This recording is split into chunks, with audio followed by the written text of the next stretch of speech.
Sale biology and biotechnology हा chapter class 10चा 8वा चॅप्टर. यामध्ये सेल बायोलॉजी त्या हेडिंगमध्येच आहे, सेल बायोलॉजी अँड बायोटेक्नॉलॉजी.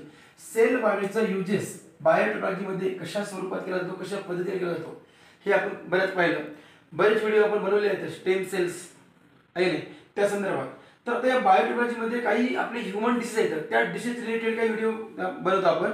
तर हे काही हे दिलेले आहेत काय पूर्णपणे प्रोटीन्स दिले आहेत. Proteins produce by biotechnology and the names of disease. Proteins produce by biotechnology हे इन्शुलिन्स, सॅमेटोस्टेन, एरिथ्रोपोएटिन, फॅक्टर 8, इंटरल्युकिन आणि इंटरफेरॉन हे सगळे काय आहेत प्रोटीन्स आहेत.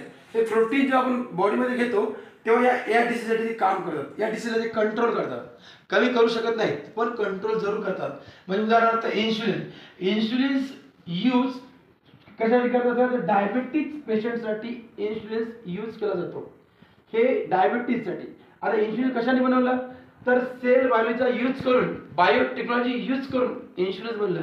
प्रत्येक शुगर पेशंट आज इन्शुलिनचे इंजेक्शन घेत असतो आणि ते शुगर कंट्रोलमध्ये ठेवतो. नंबर 2 सॅमेटोस्टेन. सॅमेटोस्टेन डॉर्फिझम एखाद्या व्यक्तीची हाईट ग्रो होत नाही, लो राहते किंवा कमी राहते. एज प्रमाणे हाईट वाढायला पाहिजे पण वाढत नाही. अशा वेळेस हे सॅमेटोस्टेन प्रोटीन दिलं जातं. त्यामुळे इरिथ्रोपोईन हे ॲनिमिया डिसीजच्या रिलेटेड वर्क करतं. ॲनिमिया डिसीज आपल्याला माहिती आहे, रिलेटेड टू ब्लड. एरिथ्रोपोईन हे एक प्रोटीन आहे. ते प्रोटीन यूज कशासाठी करतो आपण, ॲनिमिया डिसीजच्या अगेन्स्टमध्ये कंट्रोल करण्यासाठी काम करतो.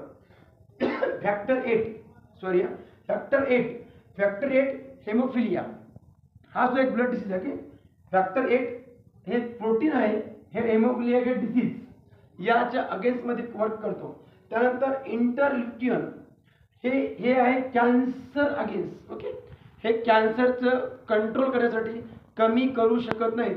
हे सर्व प्रोटीन्स त्या डिसीजला कंट्रोल करू शकतात, त्या लेवलमध्ये ठेवू शकतात पण पूर्णतः कमी करू शकत नाही. मग इंटरल्युकिन कॅन्सरसाठी यूज केले जाते. त्याचबरोबर इंटरफेरॉन व्हायरल इन्फेक्शन, कुठलाही सीझन असो, विंटर समर कुठलाही सीझन असो, या रेन सीझन त्या सीझनमध्ये अनेक व्हायरल डिसीज स्प्रेड होत असतात. ते स्प्रेड होणारे डिसीज असतात त्या स्प्रेड होणाऱ्या डिसीजला कंट्रोल करायचं काम कोण करतं, इंटरफेरॉन प्रोटीन्स. हे सर्व प्रोटीन्स परत सांगू, insulins, diabetes, number 2 somatostatin, endorphins, erythropoietin, anaemia, factor 8 haemophilia, interleukin cancer and last interferon viral disease. Viral तर भरपूर इन्फेक्शन होतात माणसाला, सर्दी असेल कुठली असेल त्यासाठी हे वर्क केलं जातं.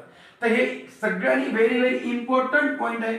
हे प्रोटीन्स जे आपण बायोटेक्नॉलॉजीने क्रिएट केले आणि या प्रोटीनचा युजेस आपण डिसीजच्या अगेन्स्टमध्ये करतो. डिसीज कंट्रोल करणे वा कमी करणे यासाठी हे प्रोटीन वापरले जातात.